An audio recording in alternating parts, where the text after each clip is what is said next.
इधर का मट्टी बहुत मजबूत है, तभी तो घर इतने मजबूत हो रहे हैं ना।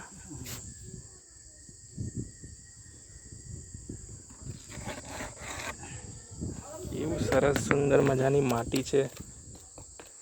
એકદમ મસ્ત આંબાનું ઝાડ છે, ઘર આંગણે આંબાના ઝાડ છે,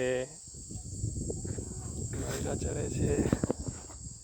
મવડા છે, મવડાનું ઝાડ છે, આ મવડા છે, મવડો